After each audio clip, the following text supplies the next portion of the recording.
श्रोते हो नमस्कार. आजच्या वृत्तविशेष या कार्यक्रमात आपलं स्वागत.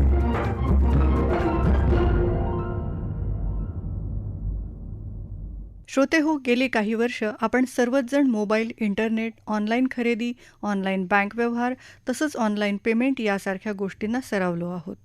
यूपीआय, विशेषतः भीम यूपीआय, तसंच आपलं सरकार, महा डीबीटी या आणि अशा विविध डिजिटल मोबाईल ॲप्समुळे आपलं जीवन अधिक सुलभ आणि गतिमान झालं आहे. आता छोट्या चहाच्या टपऱ्या असोत किंवा मोठे शॉपिंग मॉल, छोटा व्यावसायिक असो किंवा मोठा उद्योगपती, देशात सर्वच ठिकाणी विविध डिजिटल माध्यमातून व्यवहार, रकमेची देवाणघेवाण आणि मालाची खरेदी विक्री अगदी सहज आणि सुलभ झाली आहे, हे निश्चित. हे सगळं शक्य झालंय ते भारत सरकारच्या डिजिटल इंडिया धोरणामुळे. या डिजिटल इंडिया अभियानाची सुरुवात 1 जुलै 2015 रोजी करण्यात आली. डिजिटल इंडिया अभियानाला 7 वर्ष पूर्ण झाल्यानिमित्त प्रधानमंत्री नरेंद्र मोदी यांनी काल गुजरातमधल्या गांधीनगर इथं यंदाच्या डिजिटल इंडिया 2022 सप्ताहाचं उद्घाटन केलं. आजच्या आपल्या वृत्तविशेष या कार्यक्रमात डिजिटल इंडिया अभियान आणि डिजिटल इंडिया सप्ताहाबद्दल आपण अधिक जाणून घेणार आहोत.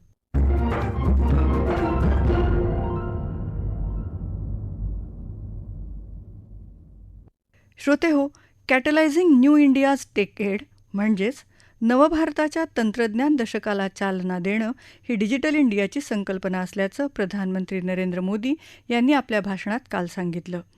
तंत्रज्ञानाची सुलभता वाढवणं, राहणीमान सुलभ करण्यासाठी सेवा वितरण सुव्यवस्थित करणं आणि स्टार्टअप्सना म्हणजेच नवोन्मेषाला चालना देण्याच्या उद्देशानं मोदींनी गेल्या 7-8 वर्षात अनेक डिजिटल उपक्रम सुरू केले. 21व्या शतकात सातत्यानं आधुनिकीकरण होत असलेल्या भारताची झलक या अभियानातून पाहायला मिळते, असं मोदी म्हणाले. मानवतेसाठी तंत्रज्ञानाचा योग्य वापर किती क्रांतिकारी ठरू शकतो हे डिजिटल इंडियाच्या माध्यमातून भारतानं दाखवून दिल्याचं त्यांनी सांगितलं. डिजिटल इंडिया उपक्रमामुळे विविध ठिकाणी होणाऱ्या सुलभतेचा आढावाच प्रधानमंत्री नरेंद्र मोदी यांनी आपल्या भाषणातून घेतला. ते म्हणाले, आज जब हम पीछे मुड़कर देखते हैं तो आपको महसूस होता है कि इन 7-8 सालों में डिजिटल इंडिया ने हमारा जीवन कितना आसान बना दिया है. लेकिन सिर्फ 8-10 साल पहले की स्थितियों को याद कीजिए. बर्थ सर्टिफिकेट लेने के लिए लाइन, बिल जमा करना है तो लाइन, राशन के लिए लाइन, एडमिशन के लिए लाइन, रिजल्ट और सर्टिफिकेट लिए के लिए भी लाइन, बैंकों में लाइन. इतनी सारी लाइनों का समाधान भारत ने ऑनलाइन होकर कर दिया. आज जन्म प्रमाण पत्र से लेकर सीनियर सिटीजन, वरिष्ठ नागरिक की पहचान देने वाले जीवन प्रमाण पत्र तक सरकार की अधिकतर सेवाएं डिजिटल है. वरना पहले सीनियर सिटीजन को, खास करके पेंशनर को, जाकर के कहना पड़ता था कि मैं जिंदा हूं. जिन कामों के लिए कभी कई कई दिन लग जाते थे वो आज कुछ पलों में हो जाते हैं. साथियों, आज डिजिटल गवर्नेंस का एक बेहतरीन इंफ्रास्ट्रक्चर भारत में है.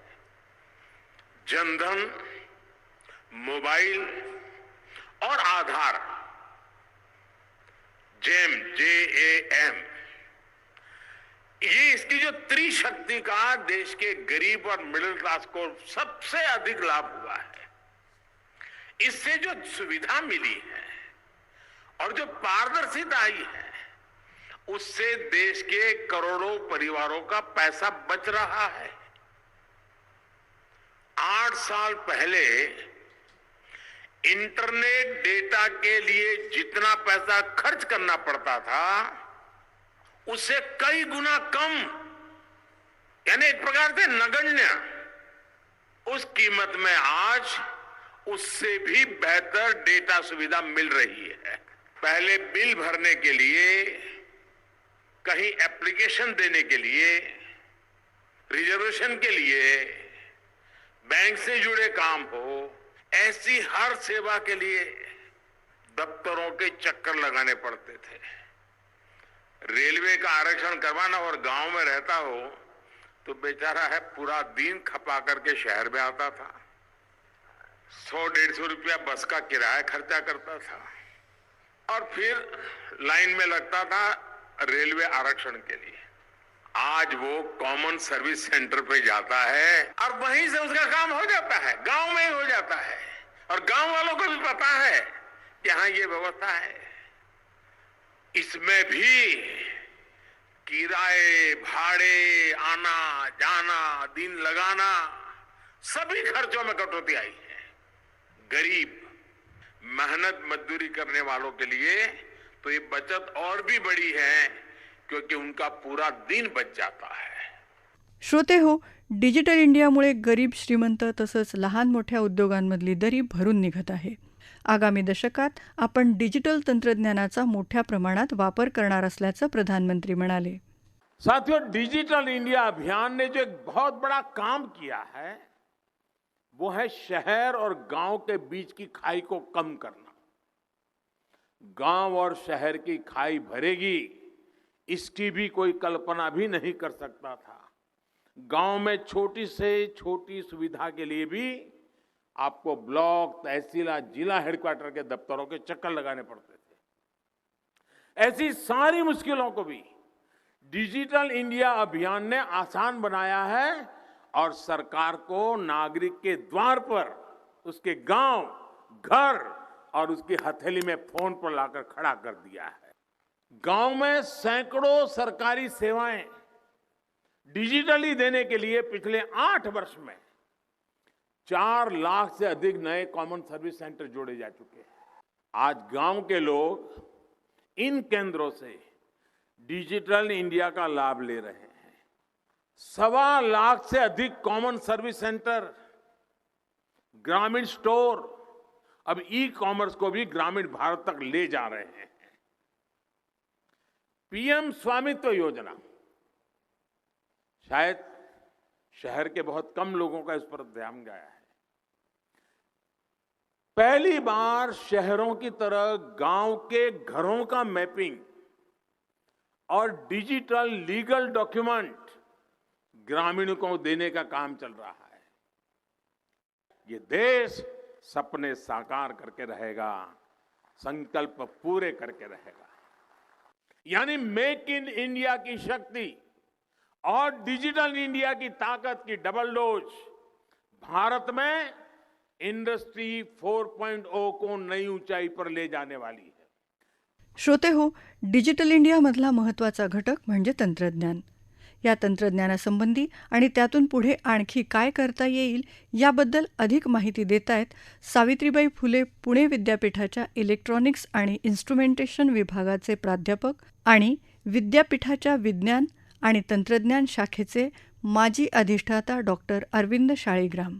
नुकतंच माननीय पंतप्रधान नरेंद्र मोदीजींनी डिजिटल इंडिया संदर्भात जे काही एक भाषण केलेलं आहे आणि माहिती लोकांपर्यंत पोहोचवण्याचा प्रयत्न केला आहे, त्यातून महत्त्वाच्या गोष्टी अशा पुढे येत आहेत. आपल्या रोजच्या जीवनात आपण बघतो की आपल्या ज्या दैनंदिन गरजा आहेत त्या भागवण्यासाठी ज्या वेळेला आपल्याला घर बसल्या आपल्या मोबाईल किंवा कम्प्युटरच्या साहाय्याने बऱ्याचशा गोष्टी सहजपणे करता येतात, त्यावेळेला आपल्याला खरं म्हणजे आश्चर्य वाटायला हवं की हे सगळं तंत्रज्ञान जे आहे हे एवढे वर्ष या सगळ्या डेव्हलपमेंट्समधनं ज्या वेळेला आलेलं आहे पुढे, त्याचा कोट्यवधी लोकांना कसा फायदा होतोय. आपण जर बघितलं तर इलेक्ट्रॉनिक्स आणि तंत्रज्ञान क्षेत्रामध्ये इंटरनेट ऑफ थिंग्स ही नवीन संकल्पना पुढे आलेली आहे. इंडस्ट्री 4.0. तर इंडस्ट्री 4.0 ही संपूर्णपणे डिजिटल तंत्रज्ञानावर आधारित टेक्नॉलॉजी आहे. मुख्यतः आपण बघतो की आपल्या ज्या काही प्रोडक्शन कंपन्या आहेत, त्या वेगवेगळ्या प्रकारचे कारखाने जे चालतात, त्या कारखान्यांमध्ये विविध प्रकारचे कर्मचारी काम करत असतात आणि त्या कर्मचाऱ्यांचं जे काम चाललेलं आहे त्याला जास्तीत जास्त इफिशियंटली कसं त्यांना काम करता येईल या दृष्टिकोनातनं हे जे काही इंडस्ट्री 4.0 तंत्रज्ञान आहे याचा उपयोग होतो. याच्यामध्ये डेटा किंवा वेगवेगळ्या ठिकाणी ज्या काही गोष्टी घडतायत त्यांच्या संदर्भातली योग्य ती माहिती ही एकत्रित संकलित करून त्या माहितीचं विश्लेषण करून त्यातून योग्य त्या प्रकारचे कंट्रोल सिग्नल्स त्या मशीन्सना देणं, हे काम इंटरनेटच्या साहाय्याने इंडस्ट्री 4.0 या तंत्रज्ञानात वापरलं जातं. आपण जर बघितलं तर नॅनो सेन्सर्स किंवा बायोमेट्रिक सिस्टीम्स या आता खूप मोठ्या प्रमाणावर वापरल्या जात आहेत. तसंच AI किंवा कृत्रिम बुद्धिमत्ता या सिस्टीम्स आता आपल्याकडे डेव्हलप झालेल्या दिसतात. जगभरच्या शास्त्रज्ञांनी या सिस्टम्स डेव्हलप करण्यामध्ये खूप मोठा महत्वाचा वाटा उचलला आहे. मशीन लर्निंग हे असंच क्षेत्र आहे. याचा उपयोग करून निरनिराळ्या प्रकारची यंत्रणा निर्माण झालेल्या आहेत. आपण बघतो की ऑटोनॉमस व्हेइकल्स, ड्रायव्हर विरहित वाहनं या प्रकारच्या यंत्रणा आता आपल्या वापरात यायला लागलेल्या आहेत. तीच गोष्ट वेगवेगळ्या क्षेत्रांमध्ये, मुख्यतः शेतीच्या क्षेत्रामध्ये ड्रोनचा वाढता वापर होतो आहे. आणि या ड्रोनचा एकेकाळी फक्त विचार असा होता किंवा त्यांनी फोटोग्राफ्स घेतले जातील किंवा निरनिराळ्या ठिकाणची पाहणी करण्यासाठी त्याचा उपयोग होईल. पण आता त्या पाहणीचा उपयोग हा खूप वेगळ्या प्रकाराने शेती क्षेत्रामध्ये करता येतोय. म्हणजे मुख्यतः वेगवेगळ्या प्रकारची जी ग्रामीण भागातली शेती आहे, या शेतीमध्ये मोजणी जी केली जाते, पूर्वी ही मोजणी मॅन्युअल पद्धतीने केली जायची. जमिनीवर जाऊन तिथे प्रवास करून ती मोजणी केली जायची. आज त्याच्याऐवजी दोन तंत्रज्ञानाचा उपयोग करून ही मोजणी अतिशय चांगल्या पद्धतीने केली जाते. आणि अशी जी मोजणी केलेली आहे याचा इलेक्ट्रॉनिक GIS सिस्टम्स ज्या आहेत त्या तयार करण्यात आलेल्या आहेत. आणि त्यामुळे अतिशय अचूक असे नकाशे त्या वेगवेगळ्या भागांचे किंवा तिथल्या पिकांची पाहणी सुद्धा अचूकपणे करणं, म्हणजे तिथले जे कोणी कर्मचारी नेमलेले असतील त्यांच्यावर अवलंबून न राहता यंत्राच्या साहाय्याने किंवा रोबोटच्या साहाय्याने ती सगळी माहिती एकत्रित करणं, संगणकाच्या साहाय्याने त्याचं विश्लेषण करणं आणि त्यातून योग्य ती माहिती साठवून ठेवणं, या दृष्टिकोनातून यांचा उपयोग होतो. रोबोटिक्स, ऑटोमेशन, तसंच 3D प्रिंटिंग. या 3D प्रिंटिंगमध्ये बेसिकली नवीन जे काही घडतंय हल्लीच्या काळामध्ये, त्याच्यामध्ये इम्प्लांटेबल डिव्हायसेस आणि ऑर्गन्स ऑन चिप, म्हणजे बेसिकली कृत्रिमरित्या तयार केली गेलेली मानवी अवयव, अशा प्रकारचं तंत्रज्ञान त्याच्यामध्ये उपलब्ध होते. तसंच ब्लॉकचेन आणि क्रिप्टोकरन्सीज यांचा उपयोग करून बेसिकली व्यापार उद्योग कसे वाढतील, डिजिटल ट्रान्सफॉर्मेशन कशी होईल, या दृष्टिकोनातून तंत्रज्ञान क्षेत्रामध्ये प्रगती झाली आहे. पण आज असं दिसतंय की आपलं जे काही शासन आहे, भारत सरकार आहे किंवा इतरही राज्य सरकार असतील, ते या सगळ्यांनी मिळून अशा प्रकारचं एक पण केलेलं दिसतोय की या प्रगत तंत्रज्ञानाचा आपल्याला जास्तीत जास्त कसा उपयोग करून घेता येईल. म्हणजे आपल्या एकंदर जीवनशैलीमध्ये एक वेगळ्या प्रकारची सुधारणा या डिजिटल तंत्रज्ञानामुळे घडून आलेली आहे. आणि हे डिजिटल तंत्रज्ञान जे आहे याच्या साहाय्याने आज आपलं आयुष्य जे आहे हे अतिशय आरामदायी आणि फारसे कष्ट करायला न लावणारं अशा प्रकारचं झालेलं आहे.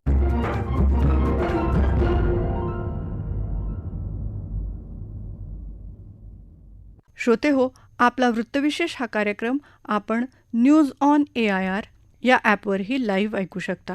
यासोबतच आमच्या मुंबई एअर न्यूज या यूट्यूब वाहिनीवर कार्यक्रमाचं ध्वनिमुद्रण आपल्याला कधीही ऐकता येईल. याबरोबरच आजचा वृत्तविशेष हा कार्यक्रम संपला. हा कार्यक्रम आकाशवाणी मुंबईच्या प्रादेशिक वृत्त विभागानं सादर केला. सादरकर्त्या सरस्वती कुवळेकर, निर्मिती सहाय्य गुरुनाथ तेरवणकर, लेखन आणि समन्वय राजेंद्र लेले, निवेदन श्रद्धा मुखेडकर.